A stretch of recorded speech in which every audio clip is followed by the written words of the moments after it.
Assalamualaikum everyone. I'm your English teacher from Allied School Harunabad. I hope you are all doing good. As well as we know that we have completed 5 chapters of your English book. Today we start the lecture number 1 from chapter number 5, lesson number 2. First of all, lesson number 2 is about a poem. Let's start the reading. A misspelled tale. A misspelled tale, जिसका मतलब ये है कि एक कहानी लिखी गई है जिसके स्पेलिंग की मिस्टेक्स हैं. एक्चुअली ये स्पेलिंग मिस्टेक हम आम ज़ुबान में कह सकते हैं, लेकिन ये अगर देखा जाए तो ये अमेरिकन लैंग्वेज में लिखी गई पोएम है जिसके मीनिंग जो हैं हमें यहाँ पे स्पेलिंग में उसकी मिस्टेक्स लगती हैं, जबकि उनके यहाँ जो है इस वर्ड का मीनिंग होता है. फॉर एग्ज़ाम्पल यहाँ पे आपकी फ़र्स्ट लाइन में एक वर्ड दिया गया हुआ है बॉय. इसको हम बॉय पढ़ते हैं, जबकि हमारे पास बॉय के स्पेलिंग होते हैं BOY बॉय. इसका मीनिंग होता है लड़का. जबकि अगर वो बॉय लेते हैं, ये इसका होमोफोन है जिसका मीनिंग यानी कि होमोफोन यानी कि सेम इनकी आवाज़ होगी लेकिन मीनिंग इनके डिफरेंट होंगे. तो जो उनका बॉय का मीनिंग है वो है पानी पर मुसलसल तैरने वाली कोई चीज़, उसको वो बॉय कहते हैं.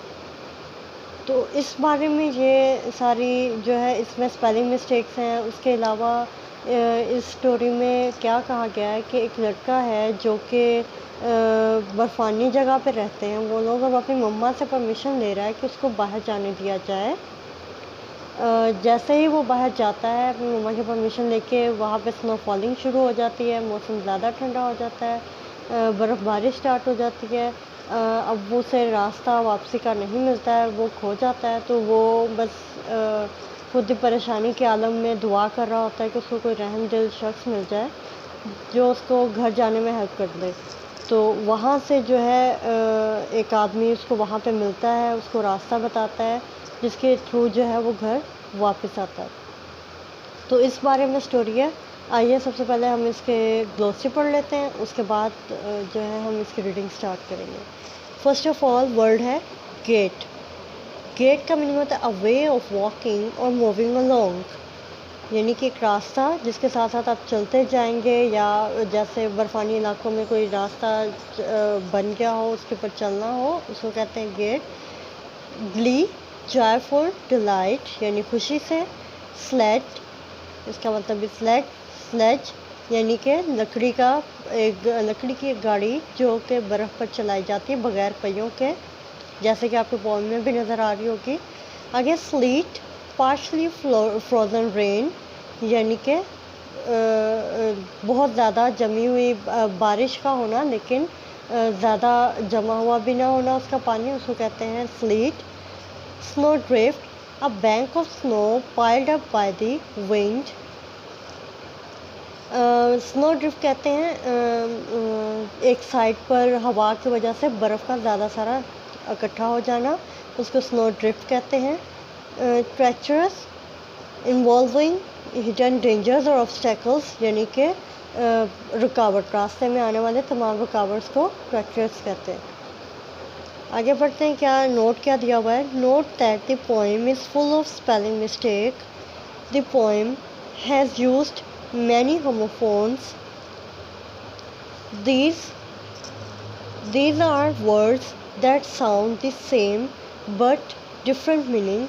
For example, अब यहाँ तक वो क्या कह रहा है कि ये पोएम जो है फुल ऑफ मिस्टेक है, इसके अंदर सब स्पेलिंग्स की, और पोएट इसमें जो है शायर जो है इसमें होमोफोन्स यूज़ कर रहा है, और ये वर्ड्स जो हैं वो सेम साउंड निकालते हैं लेकिन इनके डिफरेंट मीनिंग होते हैं.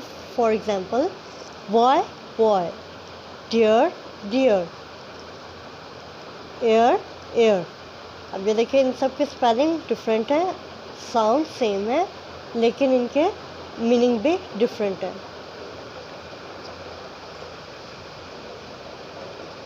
A little boy said, Mother, dear, अब आपने साथ साथ इसके स्पेलिंग मिस्टेक जैसे मैंने आपको करेक्शन करवाई है, आपने अपनी बुक पे करते जाना है।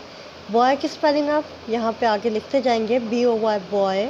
मदर डियर, यहाँ पे डियर इसका मीनिंग हिरन होता है, लेकिन यहाँ पे डियर यहाँ पे क्या आएगा, प्यारी माँ, DEAR dear.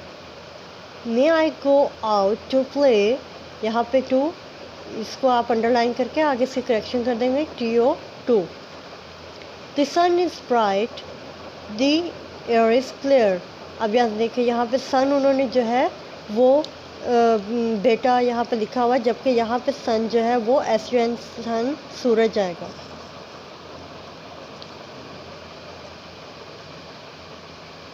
Sun, sun is bright, the air is clear, oh mother don't say nay. अब ये देखें, इन सब में पहले आप करेक्शन करेंगे, एयर की स्पेलिंग की करेक्शन करेंगे, फिर ओ की स्पेलिंग OHO, ने NAY ने। अब यहाँ तक जो पोएम है उसका मीनिंग ये है कि वो एक छोटा बच्चा है, वो अपनी माँ से कह रहा है, प्यारी माँ क्या मैं बाहर खेलने जा सकता हूँ, सूरज चमक रहा है, हवा बहुत साफ़ है, और माँ प्लीज़ मना ना कीजिएगा। आज की रीडिंग हम यहीं पे ख़त्म करते हैं। इसको अच्छे से आप रीड करें, इसके समझने की कोशिश करें, इनके अच्छे से करेक्शन कर लीजिएगा ध्यान से, कोई स्पेलिंग मिस्टेक ना हो। इंशाल्लाह नेक्स्ट लेक्चर में हम जो है इसके आगे से रीडिंग स्टार्ट करेंगे। अपना ख्याल रखिएगा। अल्लाह हाफ़िज़।